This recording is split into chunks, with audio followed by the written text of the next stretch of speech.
प्रधानमंत्री ने मन की बात कार्यक्रम को लेकर कहा कि इस कार्यक्रम में उन्हें देशवासियों के बीच रहने का मौका दिया। मेरे प्यारे देशवासियों, हमारे उपनिषदों का एक मंत्र सदियों से हमारे मानस को प्रेरणा देता आया है। चरैवेति चरैवेति चरैवेति, चलते रहो चलते रहो चलते रहो। आज हम इसी चरैवेति चरैवेति की भावना के साथ मन की बात का 100वां एपिसोड पूरा कर रहे हैं। भारत के सामाजिक ताने बाने को मजबूती देने में मन की बात किसी भी माला के धागे की तरह है जो हर मनके को जोड़े रखता है। हर एपिसोड में देशवासियों के सेवा और सामर्थ्य ने दूसरों को प्रेरणा दी है। इस कार्यक्रम में हर देशवासी दूसरे देशवासी की प्रेरणा बनता है। एक तरह से मन की बात का हर एपिसोड अगले एपिसोड के लिए जमीन तैयार करता है। मन की बात हमेशा सद्भावना, सेवा भावना और कर्तव्य भावना से ही आगे बढ़ा है।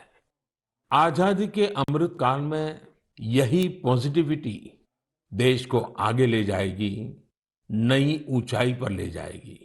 और मुझे खुशी है कि मन की बात से जो शुरुआत हुई वो आज देश की नई परंपरा भी बन रही है। एक ऐसी परंपरा जिसमें हमें सबका प्रयास की भावना के दर्शन होते हैं। भारत के लोग, भारत में आस्था रखने वाले लोग, ये सब कुछ आपकी प्रेरणा और ताकत से ही संभव हो पाया है। साथियों, वैसे तो मेरे मन में आज इतना कुछ कहने को है कि समय और शब्द दोनों कम पड़ रहे हैं, लेकिन मुझे विश्वास है कि आप सब मेरे भावों को समझेंगे, मेरी भावनाओं को समझेंगे।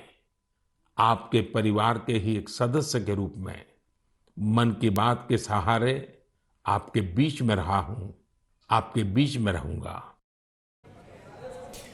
और आइए आपको सुनाते हैं कि बीजेपी अध्यक्ष जेपी नड्डा और सरकार के 3 बड़े मंत्रियों का क्या कहना है। आज नहीं, ये 100वां एपिसोड तक पहुंचना और लोगों में लोकप्रियता बढ़ना, ये इस बात का प्रमाण है कि हर एपिसोड में जनता ने इसको सराहा है और प्रधानमंत्री जी ने सामाजिक विषयों पर अपना योगदान किया। मन की बात अपने आप में एक बहुत बड़ी ब्रांड बन चुकी है। जिस तरह के सर्वेज डिफरेंट आईआईटीज ने किए हैं, वो ये कहते हैं कि देश में 100 करोड़ लोगों ने कम से कम एक बार मन की बात को सुना है। और निश्चित ही बहुत सारे ऐसे विषय हैं।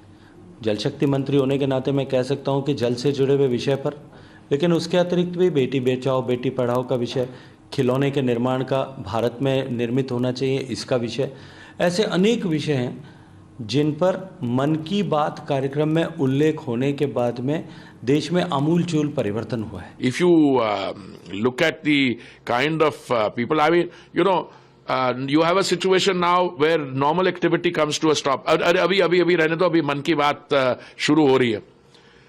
I think by about the time that we reached the halfway mark, it had already become an institutionalized this thing. The success I think is determined by the content. The content is determined by the refreshing, direct messaging and the choice of issues that the Honorable Prime Minister covers. So I think Man Ki Baat is an iconic feature in itself, in the sense that I think it's for the first time in the history of our memory that any head of government had chosen to address his countrymen regularly, month after month, without break. And he did so for 100 episodes.